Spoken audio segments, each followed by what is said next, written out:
आज आपण कढीपत्ता यापासून चटणी बनवणार आहोत। आरोग्यासाठी अतिशय उत्तम अशी ही चटणी आहे। पॅन मध्ये चमचाभर तेल गरम करून मंद आचेवर 2 चमचे उडीद डाळ परतवूया, 2 चमचे शेंगदाणे, 2 चमचे डाळ मिक्स करूया, 2 चमचे तीळ, 2 चमचे सुकं खोबरं भाजूया, 1 चमचा जिरे, 10 ते 12 लसूण पाकळ्या परतवून घेऊया। एक मध्यम आकाराच्या लिंबा एवढा चिंचेचा गोळा मिक्स करूया। त्याच पॅन मध्ये 2 मोठ्या वाट्या कढीपत्ता कुरकुरीत होईपर्यंत मंद आचेवर भाजूया। कढीपत्ता स्वच्छ धुवून सुकवून घेतला आहे। हे सगळं थंड झाल्यावर मिक्सर मध्ये वाटून घेऊया। त्यामध्ये चवीनुसार मीठ घालूया, आवडीप्रमाणे तिखट घालूया। तिखटाचं प्रमाण कमी जास्त प्रमाणात करू शकता। कढीपत्ता चटणी तयार आहे, तर मग चॅनलला नक्की लाईक, शेअर, सबस्क्राइब करा। आज चटणी बनवणार आहोत, तेही लसूण पातेची। खूप छान लागते चवीला। त्यासाठी पाऊण वाटी ओलं खोबरं घेऊया। 5 ते 6 लसूण पाकळ्या घेतल्या आहेत। इथे कोथिंबीर न वापरता कोथिंबीरीचे देठ घेतले आहेत। आवडीप्रमाणे मिरची, हिरवीगार लसूण पात, पाव चमचा साखर। साखर पूर्णपणे ऑप्शनल आहे। चवीनुसार मीठ, अर्धा लिंबू पिळून घेऊया।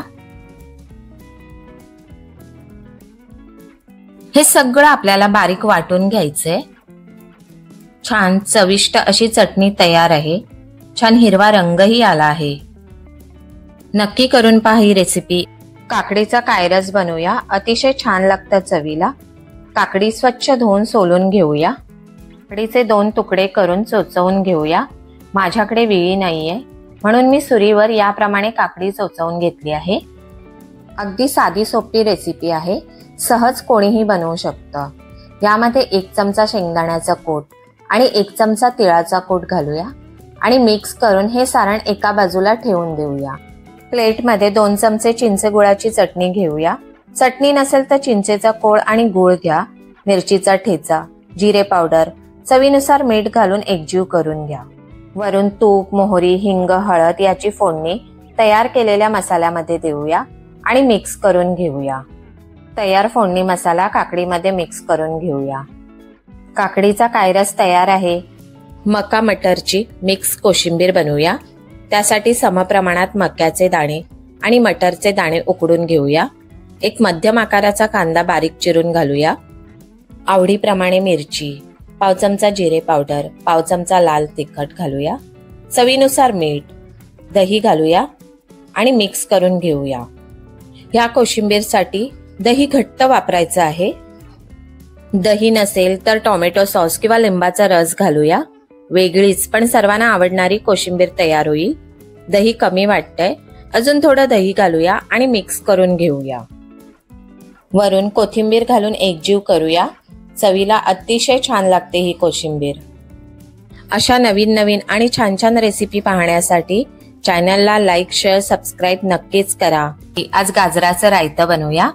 त्यासाठी 1 वाटी दही चांगलं फेटून घेऊया। दही जास्त आंबट घेऊ नये। दह्यामध्ये अर्धा चमचा साखर आणि चवीनुसार मीठ घालून मिक्स करून घेऊया। आता यामध्ये मिरची आणि 1 चमचा मोहरी खलबत्त्यात कुटून घेतली आहे। मिरचीचे प्रमाण कमी जास्त प्रमाणात करू शकता।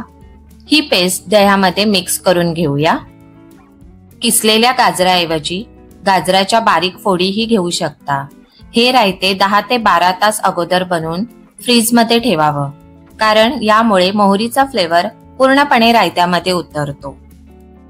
वरून बारीक चिरलेली कोथिंबीर घालावी। चवीला अतिशय छान लागतं हे रायतं। नक्की करून पहा ही रेसिपी। पिकलेल्या केळ्याची कोशिंबीर, हो केळ्याची कोशिंबीर, आंबट गोड अशी कोशिंबीर तयार होते। त्यासाठी एक पिकलेलं केळं गोल कापून घेऊया। त्यामध्ये 2 चमचे ओलं खोबरं घालूया। 2 चमचे डाळिंबाचे दाणे घालूया। अर्धा चमचा साखर आणि चिमूटभर मीठ घालून मिक्स करून घेऊया। डाळिंबीऐवजी तुम्हाला आवडत असलेलं दुसरं कोणतंही आंबट फळ तुम्ही घालू शकता। त्यानंतर 4 चमचे गोड दही घालून मिक्स करूया। दही आंबट घेऊ नये किंवा दह्यामध्ये साखरही मिक्स करू नये। नॅचरली गोड असलेलं दही वापरावं। आगळी वेगळी आपली केळीची कोशिंबीर तयार आहे। मग करताय ना चॅनलला लाईक, शेअर, सबस्क्राईब.